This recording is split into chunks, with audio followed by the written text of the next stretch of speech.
Okay. Okay. So we will again discuss the same thing. I am just giving a brief revision of what did we learn in the last lecture. I hope these basic mechanisms of hypothermia, hyperthermia, and these things, I think you have learned, you have understood. So, what we will do is today we will see once again about this membrane, because this understanding of this, how you give the waterproof and breathability, this is very important. Okay, so what breathable means, what does breathable exactly mean? Breathable means does not mean that it is actively ventilated. It means that it is it is allowing the transmission of moisture vapor. Okay, if you claim that a fabric is breathable, it does not mean that the fabric is actively ventilated like a open structure where the air can penetrate inside and go outside. It is not like that. It means that it allows the effective transmission of water vapor by diffusion. So that what will happen, if the water vapor goes out from the garment, then it means that it is breathable because the person will feel cool and dry. Okay, so that is the thing. For that, there are different ways to do that, but it is a challenge. Providing both of these are not the same things. If you make a structure waterproof, you will not get the breathability. If you make the structure highly breathable, you will not get the waterproofness. So how to make both these things happen? For that, what did we discuss? We discussed about there are three different ways to do that. One is the using the densely woven fabric, and another is the membrane, and another is the coating. These are the different ways you can make the waterproof breathable. Okay, so first we learned about this ventile fabric. You hope you remember about this ventile. This ventile is a short term for ventilation. This fabric came into existence during the Second World War time, where researchers uh, used this low twisted mercerized combed yarns. These yarns were woven to make a dense Oxford construction, which is a plain weave, and made a compact fabric. This fabric had a small pores of size around say 10 micrometer. But if you see, this fabric is not a waterproof fabric. Uh, but then how it gives the waterproof as well as breathability? The thing is, when it is in contact with the water, what will happen is the fibers will swell. You know very well, cotton fibers is a natural cellulosic fiber. When you put it in the water, it will swell. So once it swell, what will happen? The pore size reduces from 10 micrometer to 3 to 4 micrometer. So that when the size of the pore gets reduced, what will happen? Further penetration of water is not possible. Initially, the water penetrates and swells the structure, so that further it will not allow the water to pass through. That is how it works. You can see the picture of this ventile fabric. This is the picture. This is the ventile fabric in the dry state. This gap which is shown here, these are the inter-yarn pores. This pore size is 10 micrometer. And when it is coming in contact with the water, what happens? The pore size reduces. The 10 micrometer reduces to 3 to 4 micrometer. Because of this, what will happen? Further penetration of water is not possible. So that is how this ventile fabric works. Okay, this came in during the Second World War. And after that, there are other fabric materials also, like microdenier polyester or synthetic filaments. Those were used as a waterproof breathable fabrics. In a small place, like per centimeter, 7,000 filaments are placed, so that uh, to make a highly compact type of a fabric. Since it is a microdenier fiber, it has a small size but higher surface area. So this gave better water repellency because of the compact structure. Because in a small place there are more than 7,000 filaments. So because of this, you get the higher water repellency than the Ventile fabrics. And in case if you feel that water repellency is not enough, you can give a coating, water repellent coating like a silicone softener or a fluorocarbon. So that what will happen, it will provide more water repellency, but obviously it will reduce the breathability, because these two are opposite things. Okay, this is an example of a microfilament fabric.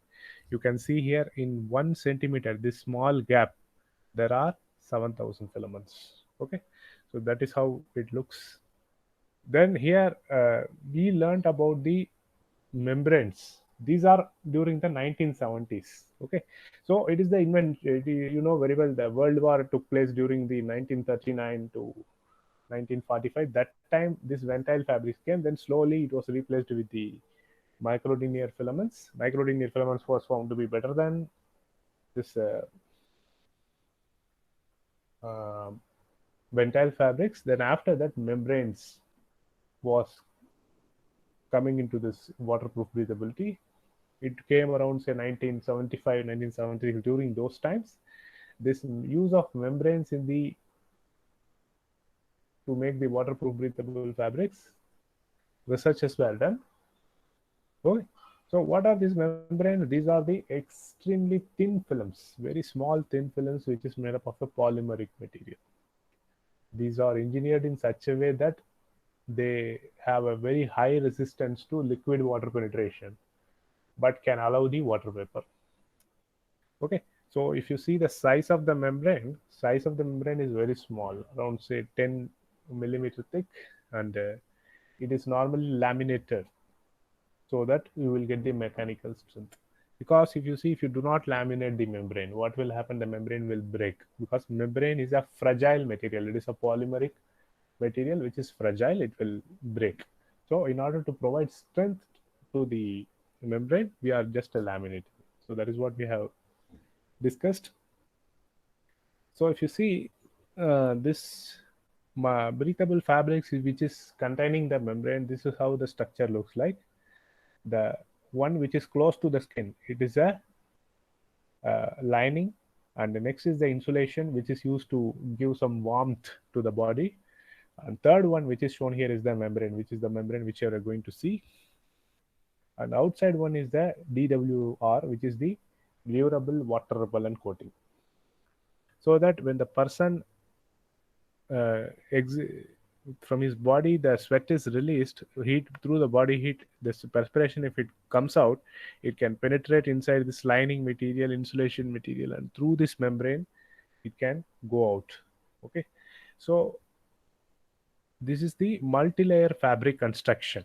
Okay, so here the use of membrane is very much important. If this membrane is not used, what will happen? From here, whatever sweat that is coming out, it cannot pass through.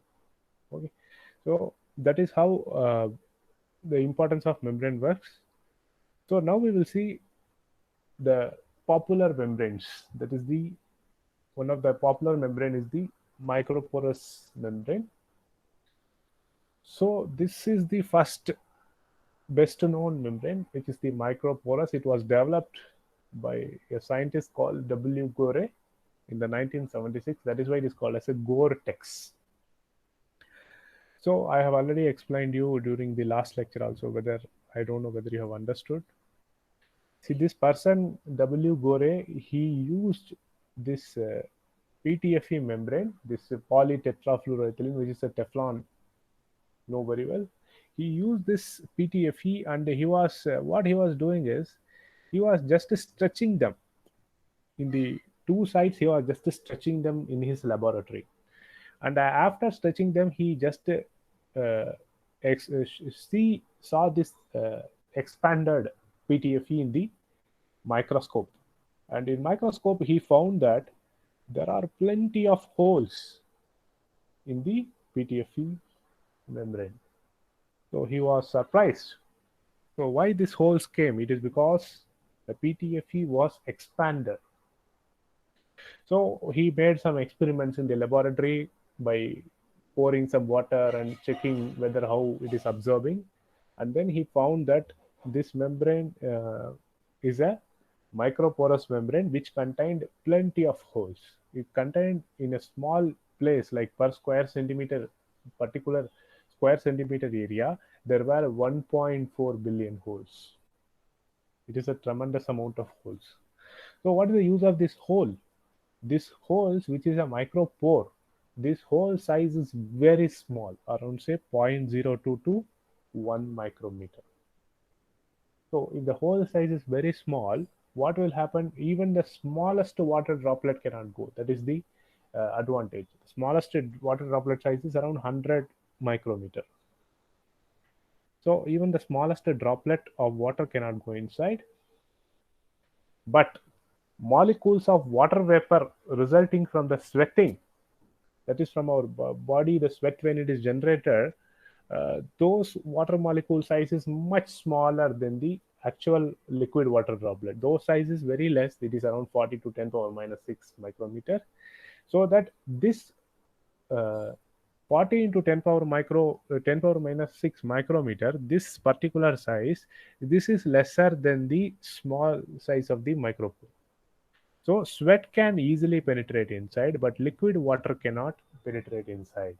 So that is the advantage. From outside, liquid water cannot penetrate inside, but from inside, the sweat can penetrate outside through the capillary mechanism. You know very well capillary mechanism. If the gaps are very less, through that the capillary action, like wicking, this water can go out.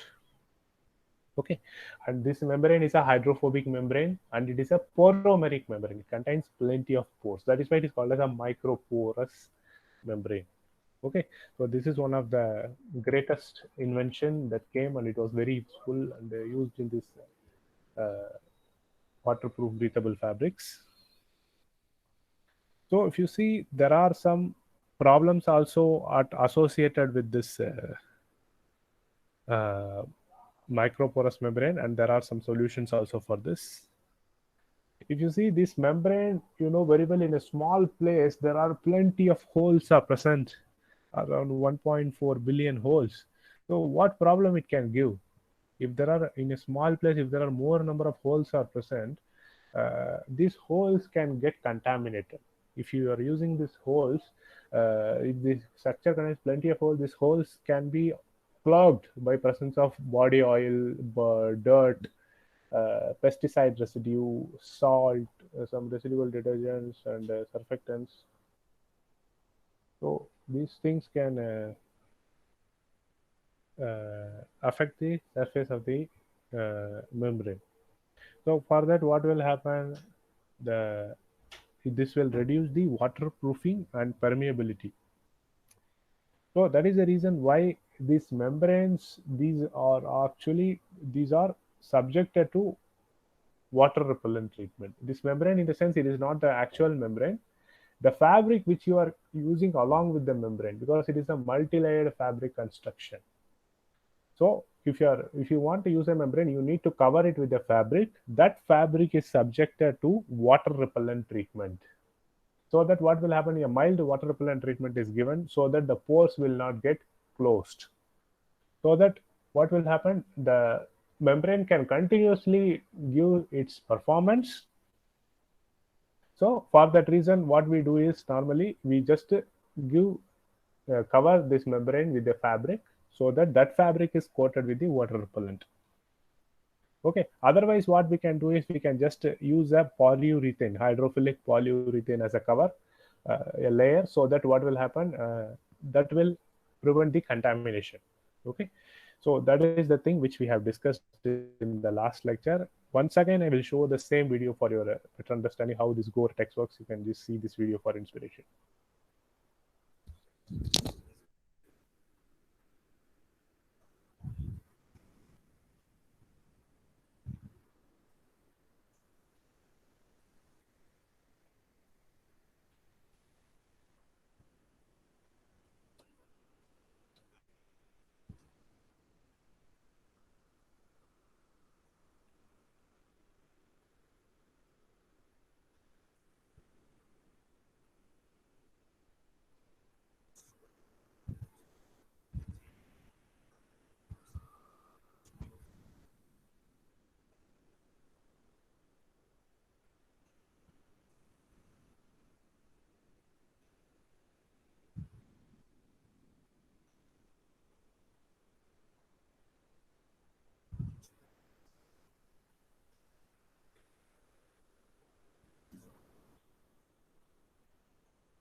I hope you have understood again this same Gore-Tex. So this is how the Gore-Tex membrane work. So next what we will see is the hydrophilic membrane. This is the opposite of microporous membrane. Microporous membrane is a hydrophobic membrane, means it is completely closed. That is, it will not attract the water. It is a hydrophobic. But whereas this hydrophilic membrane, it is a water attracting membrane. So how they are made? They are made up of chemically modified polyester or polyurethane. And important thing is they do not contain any hole. This word is very important. They do not contain any hole. It is a non-poromeric membrane. Okay, non-poromeric means no holes. So why we are modifying this polyester? Can anyone answer this question? Why we need to modify this polyester? We are using this polyester or polyurethane. We can use them directly. Why do we need to modify them? Can anyone tell the answer? Priyanka, can you tell? Sir, polyethylene oxide we use to increase amorphous region If because you, in hydrophilic membranes mm, there is no holes or it is non-porous.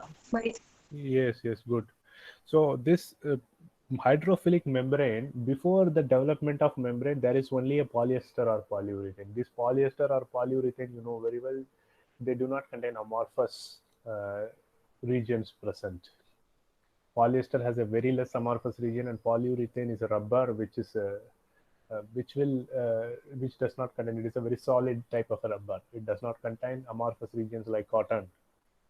Okay, so they are very solid membrane. So how this solid membrane can be modified? If you can just incorporate some chemical that will bring the amorphous region. That is like polyethylene oxide. Polyethylene oxide is a chemical which, if you add, that will add some groups like oxygen, hydroxyl, carboxyl, amino, etc. These groups will be added in this polyester. So that what will happen? The solid membrane will still remain a solid membrane, but the thing is the amount of amorphousness, it will increase to the higher extent. Say for example, if a structure contains 70% crystalline, 30% amorphous, like that, some amorphous content that will get added in the membrane. So that what is the advantage of that? Through the amorphous regions, the water vapor can pass through. Okay, but it is a solid membrane. Okay, it is a non-poromeric. Here the word, this word is important. You have modified the membrane, but the structure is still non-porous. It does not contain any holes.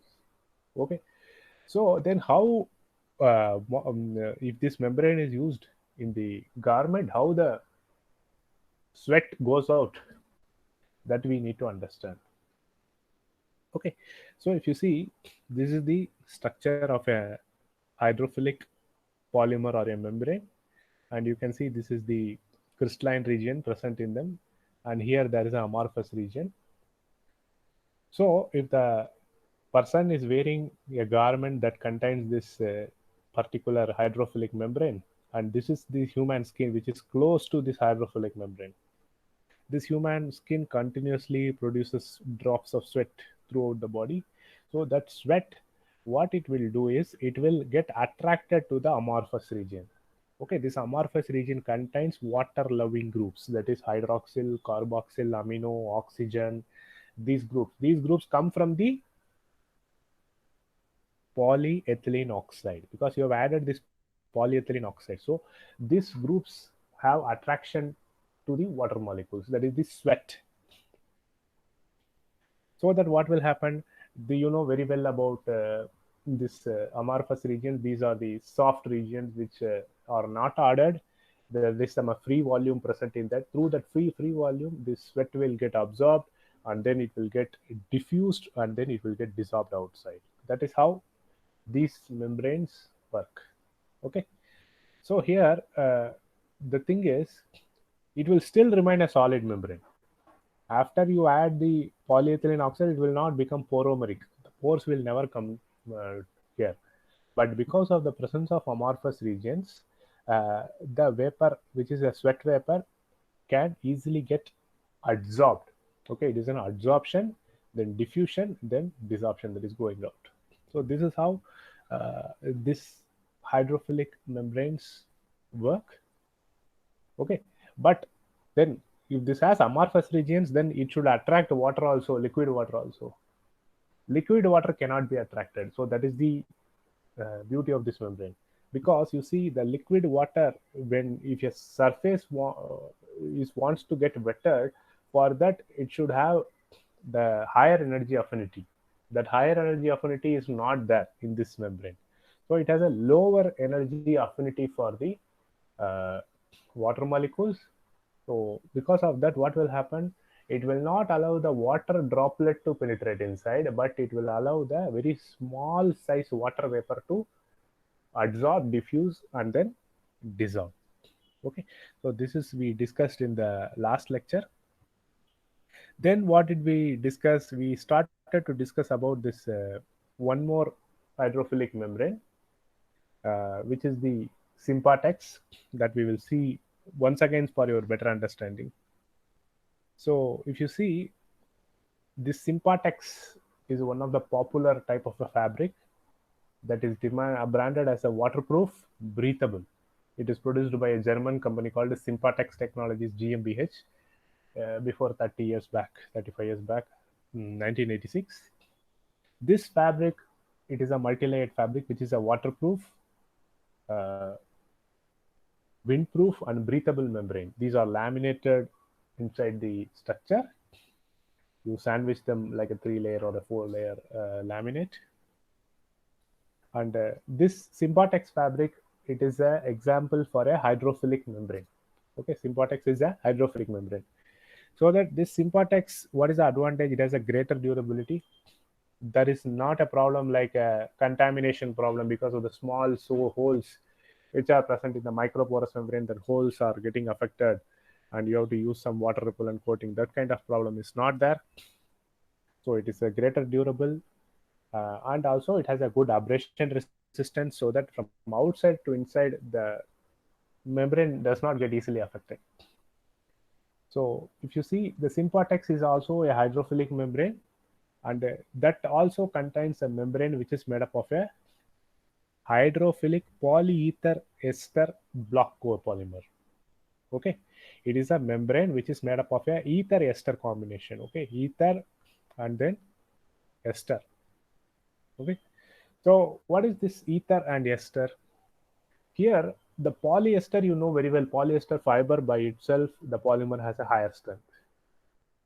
And the polyether, it is for the amorphousness. Okay, so this polyether is added. Similar to this polyether is similar to polyethylene oxide. Polyethylene oxide or polyether, these have more water absorbing groups present in them. So these groups are incorporated, so that the hydrophilic membrane is made, where it is a membrane itself is a copolymer which contains polyester for the molecular strength and polyether for transport of water molecules. Okay, a membrane contains both the things. And the thing is, this membrane is non-poromeric. They do not have any holes. Okay, and size is very small. Thickness, I mean, the thickness is very small. The 5 micrometers thick, translucent, and stretchable with a good recovery. See, for example, if you see the microporous membrane have plenty of holes. 1.4 billion small holes are there. If a person is wearing a garment that is made up of that contain this microporous membrane, if the person is doing some stretching, what will happen? The holes can become bigger. So that if the whole size become bigger, what will happen? That may affect the uh, breathability. That may affect the waterproofness. Water can penetrate if the whole size become much bigger. But this particular hydrophilic membrane do not have that problem. They are stretchable. They are like rubber. They can stretch with a good recovery, stretch recovery. So that here it is not a porous membrane. So here pores will not get There is no problem like a microporous membrane where the pore size get enlarged, and here the pores are not there. So this has a certain advantages. And if you see this membrane, it is completely recyclable and relatively environmental friendly. So this thing you need to understand. It's a very advantageous membrane. And the mechanism, as we have just seen, the same mechanism which I shown you. You can see here the same mechanism, hydrophilic membrane, crystalline region, and amorphous region. Similar mechanism we are going to see here once again. So this is an example of a microporous membrane. This is the example for a hydrophilic membrane. Microporous membrane में क्या होता है? This is the membrane. This membrane have some small holes in a particular gap. 1 centimeter, there are 1.4 billion small holes. Okay, so if you see this membrane, there is a thing mentioned called phi 1 and phi 2. What is this phi 1 and phi 2? It is the relative humidity. Okay, relative humidity.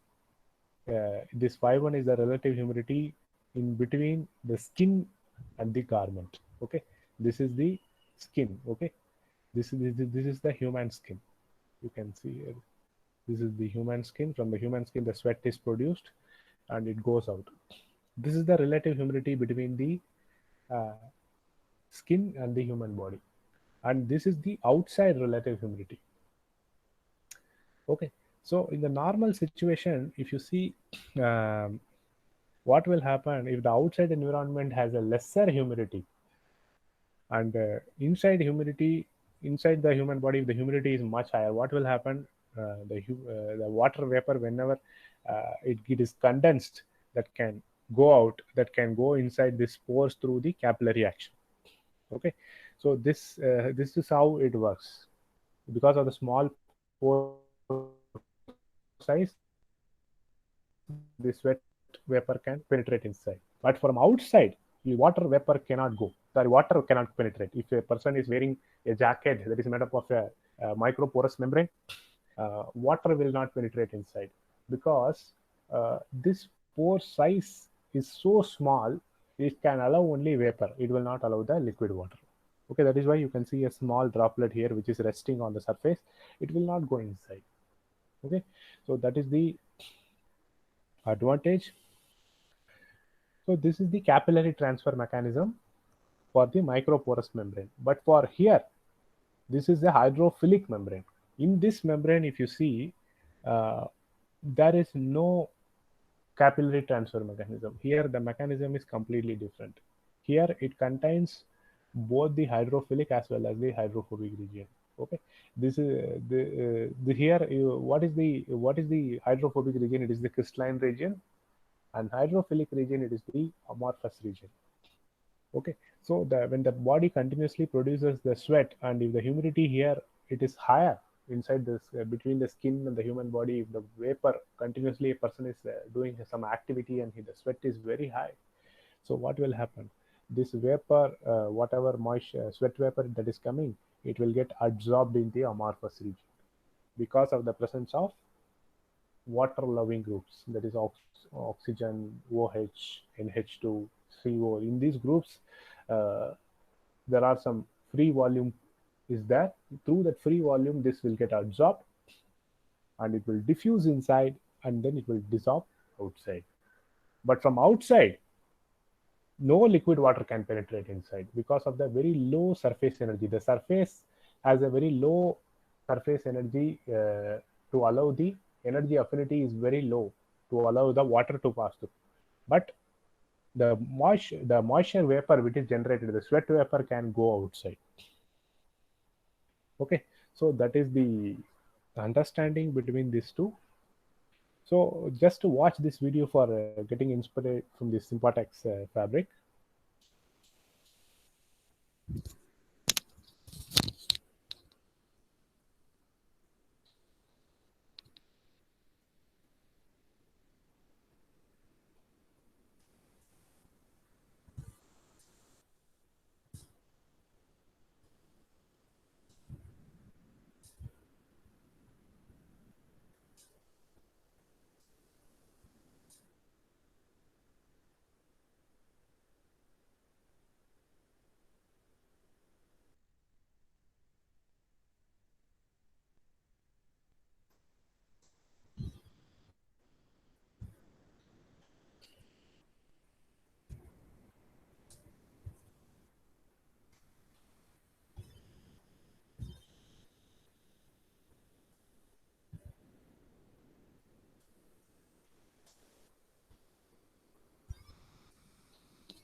So I hope you have understood how this Sympatex fabric works. You must have seen many words in this video, like what is the moisture vapor permeability,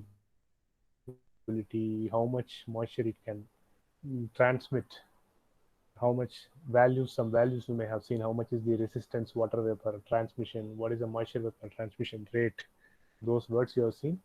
So this Sympatex, it is the in using the hydrophilic membrane. Okay. So I hope you have understood the difference. What is the hydrophilic and what is the microporous type of a membrane? And if you see these hydrophilic membranes, these have many advantages. One is that it has a higher strength, and another is the toughness. Toughness is also good. So it has a good abrasion resistance also. And next is the windproofness. You may have seen in the video also. The from outside, if a person is wearing a jacket and driving a vehicle, from outside wind cannot penetrate inside. The chill wind cannot penetrate inside the garment, so that the person will feel dry and comfortable, and he will get the warmth. Okay, it has a windproofness and wide range of chemical and solvent resistance. That is there. That is advantageous. Excellent odor barrier properties. That is advantageous. Any bad smell or any uh, thing can be prevented here. And prevents presentation of barriers to some microbes. It has antimicrobial thing also is there because of the surface, solid surface. The microbes cannot penetrate. So these are the different advantages of the hydrophilic membrane. But there are some disadvantages also. The requirement of a water vapor reservoir to start breathing. Okay, in some cases where you may require a vapor reservoir to start breathing, because uh, in certain situations what will happen, uh, the breathability may get affected because of the solid membrane. So that kind of situation, there may be one more layer. People use it as a reservoir so that to start breathing. And another thing is, from outside, when a person is going in a rain, sometimes what will happen, this rain can give a clammy feeling for the laminate to handle, and it produces some swelling. It produces some swelling or noise effect in the laminates during the wear. So these are the certain disadvantages associated with the hydrophilic films as well as the coatings. About coatings we have not seen till now, but we have already discussed in the previous lecture. We will see that. If you see, disadvantages associated with the hydrophilic membrane is much less when compared to the microporous membrane. In microporous membrane, if you see the disadvantages, what did we learn? If you see this the disadvantages are more.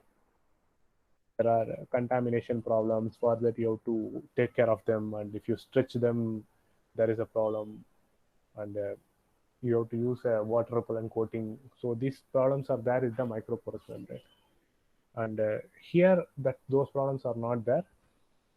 This the disadvantages whichever we have seen, whichever we have just seen, these disadvantages are also not there in the membranes which are coming nowadays, especially in the advanced technologies like Sympatex. Most of the problems are prevented to a maximum extent. Okay, so this is the about the hydrophilic membrane.